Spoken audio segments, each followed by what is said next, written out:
It is Sunday morning here in Caux on day 8 of the Alltech FEI World Equestrian Games. Late last night, the cheers and yeehaws from the reigning arena must have been heard in Paris as American Supremo Sean Florida showed why he is in the reigning Hall of Fame as he took yet another individual gold medal. The US occupying all 3 podium positions, which included a bronze medal for Mandy McCutcheon, the first lady to gain an individual medal in reining at the World Games. After the event in cross-country yesterday, Team Germany justified their position as pre-competition favourites to take the top team spot, being 2 fences ahead of Great Britain going into today's final jumping phase. To kick us off on Chez Phillips, we're delighted to welcome Great Britain's multi-medal winning vaulters, Lucy Phillips and sisters Joanne and Hannah Eccles. Ladies, thank you very much indeed for joining us. The first thing I need to ask you is, when did you get here? Joanne, when did you arrive? We arrived yesterday afternoon in Deauville and then came down, had a quick drive by the arena so we could get a vague look at them from the outside, and then headed to the hotel for an early night.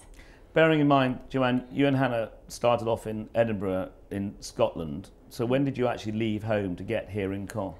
The middle of Friday afternoon is when we left. So it was a long drive down to Hythe and then an overnight stay there before we headed off, just to make sure the horses had plenty of rest and that we weren't too knackered by the time we got here either. Lucy, you've of course had a slightly shorter route from Birmingham. We left on Friday lunchtime. Okay. So we got down to Dover Friday evening about 7 o'clock and then had a nice sleep and then woke up and got the ferry Saturday morning. Perfect. Now I need to ask, I'm going to ask all 3 of you individually, the vaulting that you've all taken to. Hannah, I'm going to start with you. Do you ride? Yeah, I do ride. I started riding before I started vaulting. So when I was roughly 5 years old, we got a pony. And from there I rode the pony, and then I got into vaulting after that, and I just love both of them, but especially vaulting. And Joanne, was Joanne already vaulting at that stage? Were you? Yeah, Joanne started when she was 8 years old, Right. and I wanted to start at the same time, but I wasn't allowed to start until I was 8 as well. Yeah, Okay. Hannah was made to sit on the sidelines and watch me vault for 2.5 years before she was actually finally allowed to start herself. Is that a ruling, and is that a sport ruling, 8 years? Or was that just a parent ruling? Yeah, It was a Mum parent and ruling, Dad. was it? Yeah. Lucy started a bit earlier, didn't you? Yeah, Actually, yes, you started when you were 5, didn't you, or something? I started riding when I was 5 Yeah. and then I also did gymnastics and I combined them both when I was 6. Right. So. Now, I was going to come on to gymnastics because obviously that's a huge part of what you do. So you are a gymnast prior to having a horse involved? Yeah, I was a gymnast. I got up to county level and then I competed for my university when I was studying there. Did you? Yeah. Okay, what routines were you doing as a gymnast? I did all the artistic pieces, so floor, vault, beam and bars. And are you horsey? Yeah, my mum had horses when she was younger, so I also had a pony when I was 6. So I just combined them both and then loved vaulting because it was my 2 favourite sports together. And of course, you are a sports and conditioning coach, aren't you? Yeah, strength and conditioning coach. Yeah. I studied sports and exercise science at Birmingham and then I have a master's in strength and conditioning. Obviously, just watching you ladies perform, of course you make it look easy, but fitness must be almost more paramount than any other sport. Joanne, what do you do to... Well, it's a combination of different things. You know, training on the horse all the time is not going to make you any better. It's the running, it's the strength, as you say. So mainly using my own strength as resistance, because that's all I'm going to really come up against, unless I'm doing pairs with Hannah, and obviously I'm lifting her, but she's lighter than me anyway, so I may as well train with my own body weight. But you know, you've got press ups and chin ups. Core strength is a really big part of it, so we do a lot of core work. Flexibility is something I've had to work on personally quite a lot, whereas other people are a lot more naturally flexible. So there's a little bit of looking at where your weakness is and working on that, but fitness basically is a way to improve. It's very difficult for people to understand how fit and strong you ladies are. I mean, all 3 of you are beautifully elegant sitting there. But I heard a little story, Joanne, that I know that FEI did some filming with you once, and I was talking to Nigel earlier, our producer, who said that he arrived to find you doing one-arm pull-ups whilst you were talking to him. And I don't think any viewers could probably believe that looking at you here. But it is an extraordinary, you do need to be, certainly upper body strength, absolutely extraordinary strength.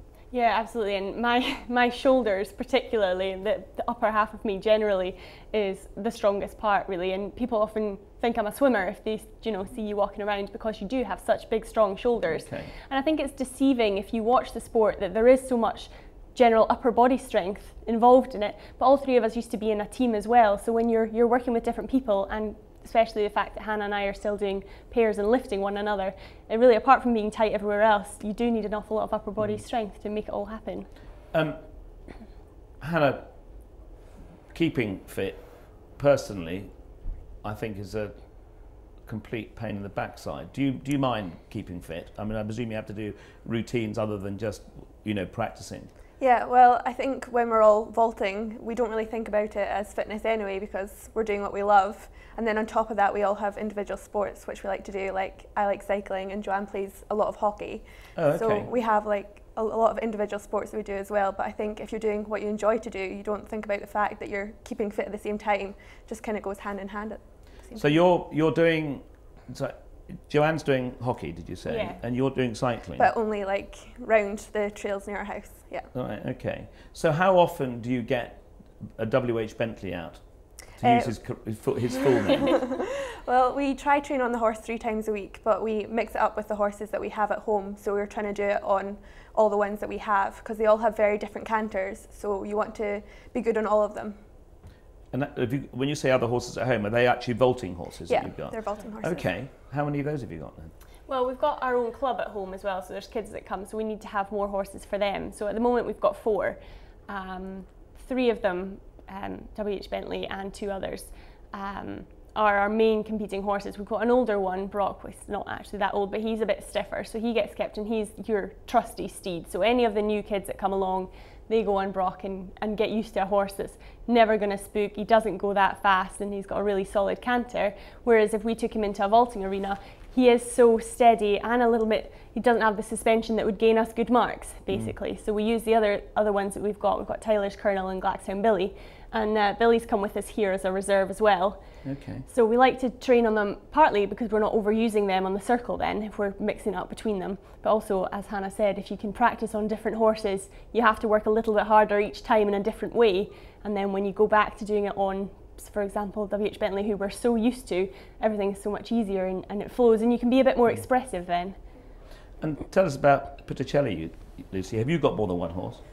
No, I used to have 2 vaulting horses, but unfortunately we had to have our mare put down That's 2 years sad. ago. So we just have Pitu, and I train on him 2 to 3 times a week. So I do a lot of my training on the barrel, which is fake horse. So it's an oil drum welded together with legs on it. So we train a lot on that. That's obviously well secured to the ground, I take it. Yeah, yeah. We all have barrels. Do so we train the new moves on the barrel, and before we can do them on the horse, we have to make sure it works on the barrel. Because otherwise, if you do a new move and you land hard or not really balanced, then it's unfair on the horse. So. I'm taking it that you're all quite young and obviously extremely fit, but one bad fall, one twisted ankle or whatever, it's only a few seconds away. I mean, you have to be very, very careful and accurate, I take it. Are you landing on a mat when you land? No, we land on the surface, so we have to make sure we vault on a good surface, but also that's where our fitness comes in, because if you're strong and you haven't got any imbalance in your muscles, then your landings will be better, so that decreases the risk of injury, which is why it's so important for us to do bodyweight exercises and physio exercises to keep us in top condition to prevent the injuries happening. Now, Hannah and Joanne, you said you've got 2 horses here. You've just got Pitticelli. What I want to know is if a horse has a different canter stride pattern, because they're never going to be identical, how does that play a part in what and how you work it? If you suddenly change horses, you must learn to be with that rhythm, do you? Yeah, definitely. And a lot of our training on the different horses, that's where that comes into it. And you'll see as if we've been training on 1 or 2 a little bit more regularly than the 3rd, for example. You'll go into the 3rd for the first couple of rounds. It's like, oh goodness, hang on while I get back into how we're supposed to do. Yeah. It's the height of the horse and the swing you get from them as well, because it all combines into the moves that we're actually doing, because quite a lot of what we do is dynamic as well. So you've got the stride matters on your counting or your balance. If you're going to jump, you need to know when you have to land.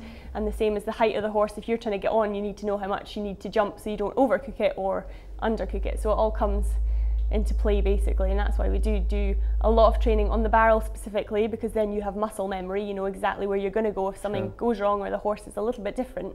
But then it also does help because if something happens in the arena and the horse you're used to even takes a wrong step here or there, or not a wrong step, but get a fright or they move in or out the circle, you're prepared for it because you're used to going on different horses, or your body's used to sorting things out anyway. So that all the practice, be it on the other horses or in the barrel, that's when it all comes into play. I'm always very impressed the way that all the horses seem to just maintain that perfect canter rhythm without a falter. They don't sort of want to stop and rub their face on their knees or whatever it might be.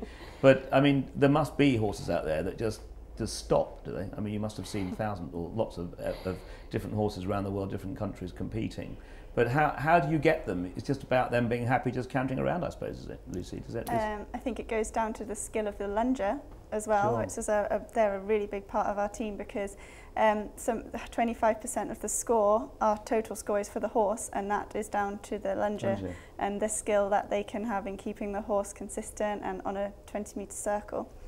So we ought to talk about the lungers, because again, this is all a huge family affair, isn't it, Lucy? Tell us who lunges Puttachene? My mum lunges me, Liz Phillips, Yeah. and so she is responsible for his canter, and she's in Deauville at the minute looking after him. Oh, okay. So, as Joanne and Hannah's dad's looking after Henry. Yes, and John, Billy. your father, has been lunging for you two for ages.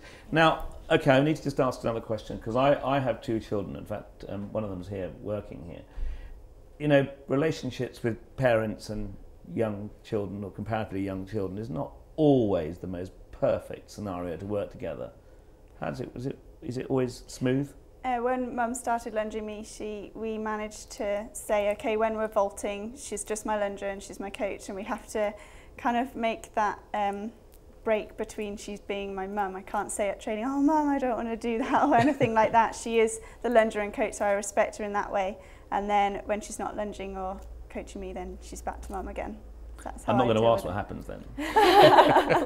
No, but I think that's important, because you leave the house and you go to wherever you're training, and that's when you become equals in that both of your opinion matters, and it's not that if something goes wrong, you can discuss it and talk about it, whereas you might want to think, oh, do you know, it really is a coach and athlete relationship rather than a parent and child. And I think because we've all been involved in vaulting and our parents have been involved for so long, that it's just been like that from the start. You've not had to go from having a different coach, different lunger, and all of a sudden, for example, age 15, Dad decides he wants to go and he comes into it. So he's been in it pretty much from the start, from when I started vaulting anyway, and from when Hannah did, he decided to get involved. And yeah, it just works. Yeah, exactly. Talking about it works, of course we ought to, you know, you've talked about practicing about 3 times a week, all of you. You do have day jobs. We've talked about yours, Lucy, as a coach. Joanna, it's famously known that you're a dental surgeon, so you are, you know, when you're not actually at a world championship or at major tournaments, of which you've done so many of, but you know, tell us exactly your daily routine. Well, I've been lucky enough that after finishing university, the job I've gone into, I chose to work part-time. So I don't work on a Tuesday, which means Tuesday is vaulting, and it's cordoned off that we know that Tuesday morning specifically, I'll go home and we'll have a training session. It's the same with a Saturday morning, that is for vaulting, and apart from that, our third session can kind of fit in a little bit more around what other things that we want to do. But it does mean I've got that one day that I know I'm not coming home from work and straight into training, and it's all specifically for vaulting. I can get other things organised, but that was a conscious decision I made to do that so I could help my vaulting this year. But it is amusing. For example, on Friday before we left, I went to work in the morning, did some patients, a couple of fillings, left, got in the lorry and started driving down to hike. And how long have you been a dental surgeon? I graduated in 2012, so I've been working for 2 years now. There's one question I've never got round to asking my dentist. Can they not make all those things and bits that they put in your mouth a bit warmer? Why is the water cold and the air is cold and everything else? What is that all about? Well, it's difficult because we use specially distilled water, so you know you'd have to keep it warm, and if with warmth there's bacteria, so you keep everything nice and clean, and so it just has to be cold. But it's really mean. You're only there for a short amount of time, it's fine. Hannah, You want to join our crew, don't you? You've just left uni. Tell us what you've been doing. Well, I just left university, and while I was at university I was giving talks to school children as well, but since leaving university I thought I'd take some time out and train, and now I'm applying for jobs as well. So I studied media and communication, and now I'm looking for jobs. Great. And will you plan to stay in Scotland At the moment, yeah, but I might move around, so we'll see how it goes. But at the moment, we've not really looked past WEG. It's been really hard to look beyond WEG at the moment. So. Let's just talk about WEG for a couple of minutes. You know, you're here at another major championship, and you're both, you know, etched in history with what you've all achieved. But what is it? Does it still give you a buzz to be here, Lucy, at something like this? Definitely. It's such an honour to represent Great Britain at any championships, but especially at the World Equestrian Games, where everyone's together, and it's like our Horse Olympics is how I think about it. So it's all the disciplines together in this 2-week period, so we're really looking forward to it. And have you all communicated much over the last few weeks? Do you talk on? You obviously don't live near each other, but do you talk on the phone and plan your routes and say how's it going and that sort of thing? We do. We discuss cat suits and just sparkly things like that holders are famous for. Yeah, it's all build up an organisation. And we're a small team for Great Britain this time, but it's quite nice because we've been vaulting together, even though Lucy obviously doesn't live near us at all. Since we were younger, we've been competing together for Great Britain for years and years and years now. So.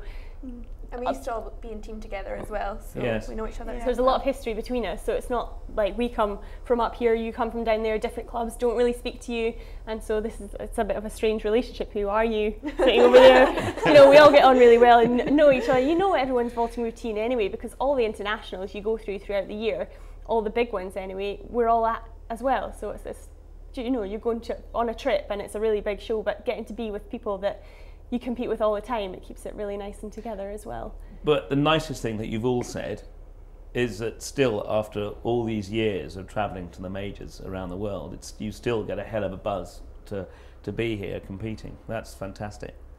I think it's different every year as well. Like the rules change some years, and like tech test rules change every couple of years. So you're constantly learning and trying to improve and keep up with the sport as well. So I think you just love it.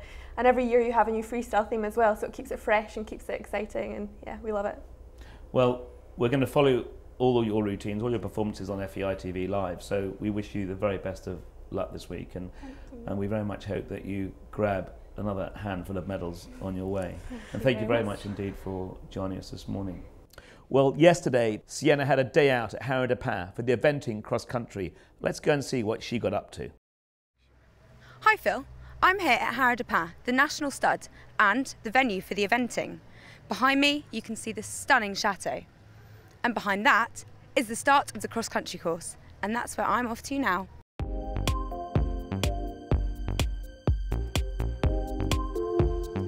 It's cross-country day here at the Alltech FEI World Equestrian Games. I'm at the first water feature, which is fence 9. Take a look at this. We've got a stonking drop here. We've got 2 very narrow obstacles there in the water. Literally, they're going to have to land and turn. How do you think this fence is going to ride for you? Well, I think it's quite a difficult one because the ground is quite dead down there. It's been raining so much in the beginning of the week. I'm hoping this is going to ride all right. It's going to be testing.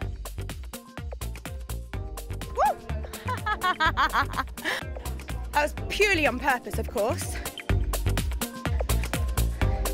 So the horses have got to be really focused. That there's so much crowd for them to look at, they could get distracted.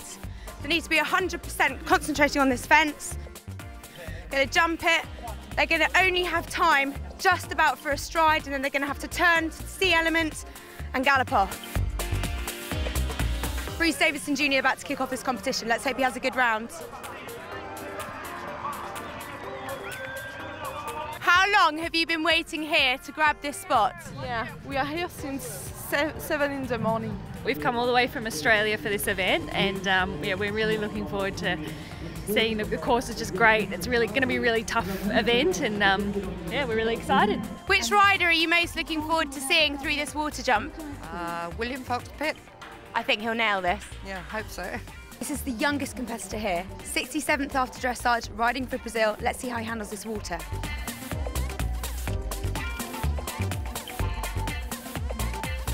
Nicely done.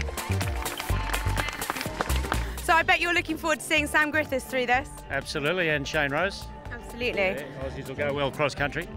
They always do. They always do. They're very tough. Good cross-country riders, yeah. Here's the first fence. Woo! Took a flyer at that one. Crowd loved it though. We're by the second fence. Just look at the amount of people coming in. Pascal Leroy's making his way to the second fence. Now he's a French rider, so he's getting a lot of applause from the crowd. I must say, it is a bit muddy. Yuck. William coming up to this tricky combination now near the end of the course, fence 30 and 31. This is where Mark Todd had his fall. The Rolex fish pond. I think William lived up to his Captain Sensible nickname there. And that's why he's a legend. Guess what? I've been given permission to go and see the TV gallery. They have over 32 cameras on course and about 70 staff. It's a massive operation. Interesting attire for cross-country day over there. No, you look stunning. Gosh, I was looking at you in the dressage. No, in the dressage you look beautiful. Well, you did so well today. I need your makeup on now, don't I? Oh, well, we can do it later. We can do it later. Good now, the camera's Oh, there. blimey, okay. Are you having a good time? Yes. My favorite prize is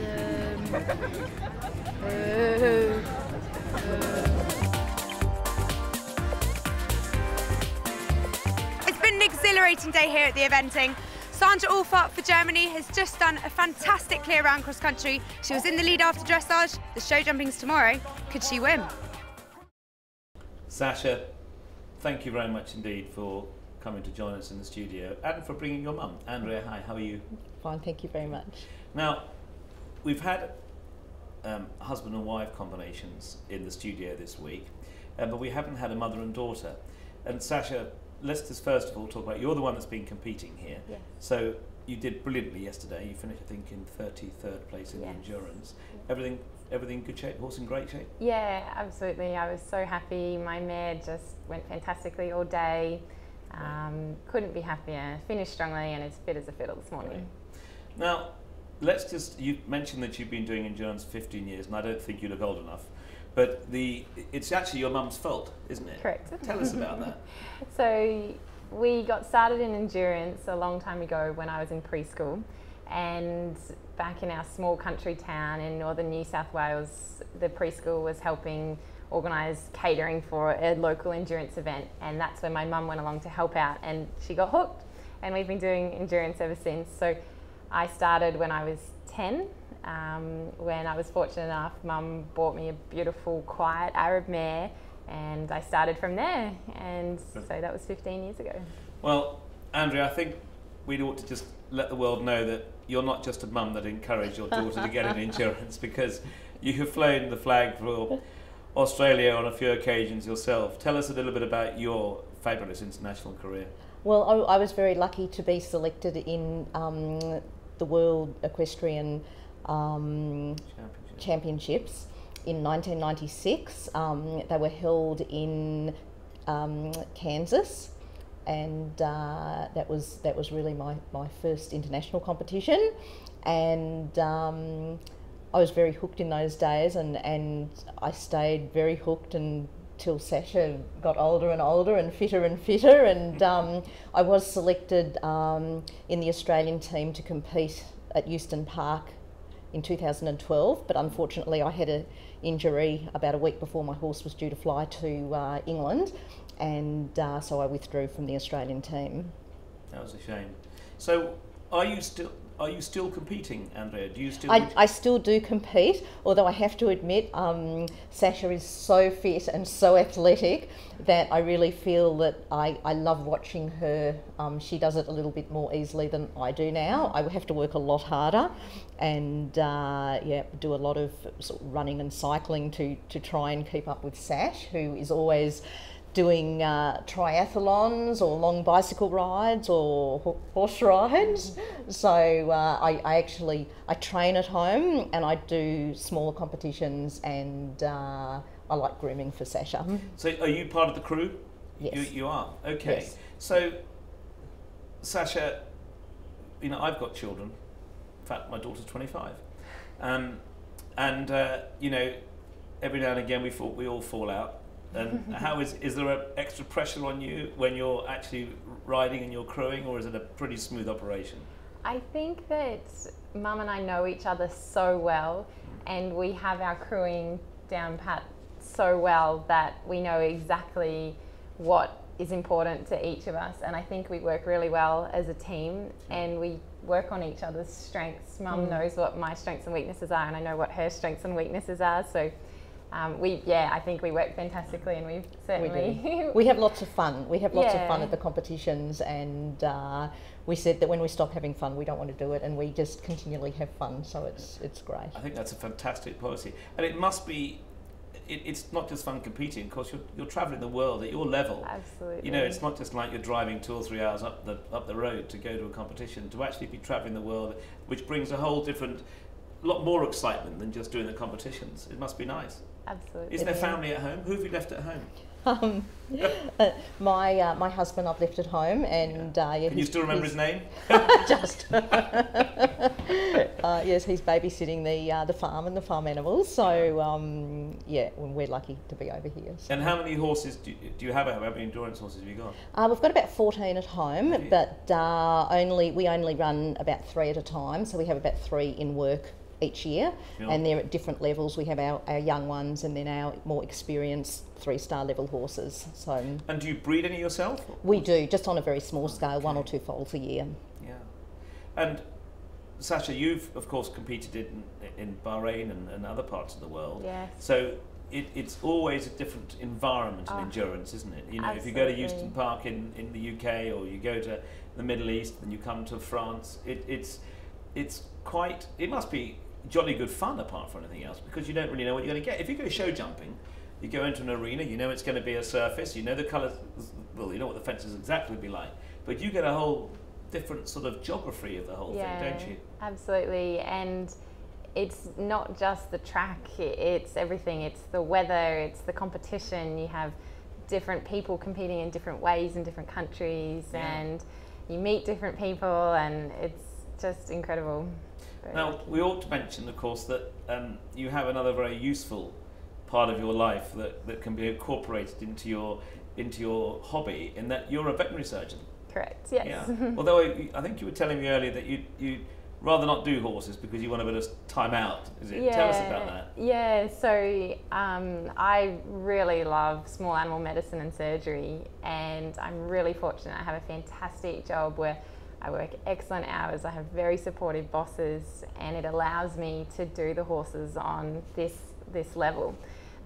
So they work around training and going to competitions, and obviously taking time off at busy times of the year to come over here, whereas obviously when you're working in horses, wherever you are in the world, you have your breeding season or you have a particular competition time, so it's very difficult to take specific time off. And on top of that, I love the horses so much, and being a vet and being on call, you don't finish at 6 o'clock and start at 8, so training, working, and then being on call for horses, I think would be a little bit too much, and plus my passion is small animals as well. So obviously being a veterinary surgeon is not just about going to college for 6 years and getting an exam. You have to keep up on top of all the latest technology and information that's available. Do you then do that with equestrian, with horses as well, or not? Do you follow? You do follow, although you do small animal. Yes. You do actually keep up with the latest aspects. Definitely. Regular conferences and veterinary journals, and I find that I still love learning and researching and learning what's absolutely new. Although I don't implement it every day, and I obviously have a lot of friends that are horse vets, so we always catch up and chat, and I keep up to date on that respect as well. So Andrea, what's the future? You've got some young horses at home. What's the next target? The next target, we have got one horse that we're hoping to perhaps aim for WEG in 2018. Yep, in Canada. We've sort of looked at him and said, yes, we think that he's got some potential. Obviously, he's only been doing endurance for a couple of years, but we think another 4 years on top of that will put him in a perfect spot. So how old is he now? He's actually 7 rising 8. And it's this one that you bred? This is one we bred. Oh, how exciting. Which is very exciting. Yeah. And in the interim, we sort of we're already talking about next year about where we would go. In Australia, we have very few FEI endurance rides. I don't know why. It's just a thing that I think it's because we're so far away and it's so hard to fly in international personnel to fill the various positions on the veterinary panel and foreign ground jury and the whole thing. So we find that for Australian endurance it is very expensive, and so that means that there are less FEI rides. So really to get to the level of experience at a 3-star level, you do need to travel. So yeah, so last night we were sort of saying, well, where's our next fun one going to be? And we sort of thought maybe Florac in France next year. Sorry, don't mean to interrupt. Did you say last night? Yes. We were deciding where to go. You've just ridden 160 kilometres. Why weren't you asleep? Excited. Well, that's extraordinary. So you honestly, last night afterwards, right, where should we go next? Yeah. Fantastic. So is the sport of endurance in Australia, is it a growing sport? Are there lots of you doing it? Oh, very much so. Is it? Yeah. We have lots of local rides that aren't FEI, but yeah, it's growing and growing, becoming very popular. That in itself must mean that you'll probably get more events, FEI events. Definitely. I think so. Yes. I mean, have you got the room in Australia? Yeah. I mean, it's quite interesting because we do travel, and I suppose we've been lucky even in Australia because of the huge distances. We live very near Brisbane, and our national championships is in Perth this year. So of course that's the other side of Australia. About 5 or 6 day drive, and 5 or 6 day drive. Drive. And so we have really managed to see a lot of Australia because we have travelled to many competitions that have been in different states, and it's been great. We feel so lucky that we've seen not so much of Australia, but also so much of the world. We've really been very lucky. And the trip here has obviously been fabulous for you. Absolutely, loved every minute of it. Have you? Absolutely. Great. So when do you travel home? 1 week. We're doing a little bit of sightseeing. Are you going to hang around here, or are you going to go off somewhere else in France?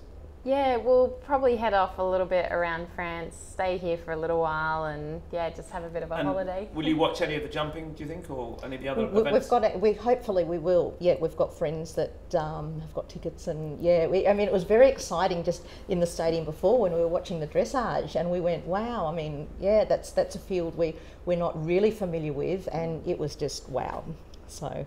Hopefully. I've mentioned the jumping, but of course I should mention Boyd Excel in the driving. Oh, will you be down here cheering him on? Absolutely. Oh, absolutely. You can't miss that. It's phenomenal. Yes. Yeah, we've got actually our team of farrier is a driver in England, and he was actually explaining to us today how the driving works, and we went, wow, yeah, we've got to see that. Yeah, fabulous. You must see that. Well, thank you very much indeed for coming into the studio. It's great to see you, and I wish you a great holiday next week. Thank you very so much indeed, and good luck in the future. Thank you so much. Thank you.